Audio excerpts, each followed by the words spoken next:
تا حالا شده احساس کنی یه چیزی توی وجودت گم شده یا تکه تکه‌ای؟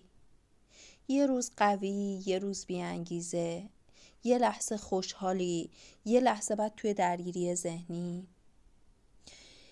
کتاب تکه هایی از یک کل منسجم دقیقاً راجب همین تجربه درونی ماست. نویسنده به همون یادآور میکنه که ما از بچگی یاد گرفتیم که کافی نیستیم. باید بهتر باشیم، کاملتر، مفیدتر. اما این باور باعث شده تکه هایی از وجودمون رو طرد کنیم. مثلا بخش ترسیدمون، خشمگینمون یا ضعیفمون رو. ما میتونیم به جای فرار یا جنگیدن با این بخش ها یاد بگیریم باهاشون آشتی کنیم.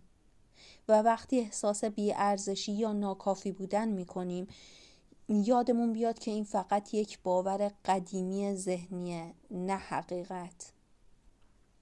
اگرم بخوام یه تمرین راجع به این بدم اینه که هر روز به این فکر کنی من کافیم حتی وقتی اشتباه میکنم. بعد نویسنده راجع به رابطه ها میگه رابطه ها آینه‌ان. یه جمله طلایی توی کتاب بود که خیلی من رو جذب کرد. کسی ما رو ناراحت نمیکنه. اون فقط زخمی رو لمس میکنه که از قبل توی وجود ما وجود داره. این جمله خیلی ارزششو داره یک بار دیگه بخونم. کسی ما رو ناراحت نمیکنه. اون فقط زخمی رو لمس میکنه که از قبل توی وجود ما وجود داره.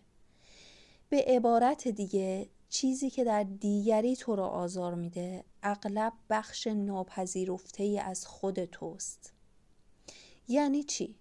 یعنی وقتی از یک رفتار ناراحت میشی قبل از اینکه طرف مقابل رو قضاوت یا سرزنش کنی از خودت بپرس این چه زخم قدیمی رو توی من زنده کرده؟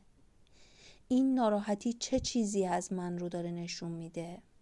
این نگاه حتی بهت کمک میکنه به جای دعوا رشد کنی. موقعی که خیلی ناراحت میشی از دست کسی اگر واقعا به قضیه با این نگاه کنی باعث رشدت میشه، چون اون ضعف و اون قسمتایی که تو رو ناراحت میکنه میتونی ببینی، بپذیری و بفهمیشون.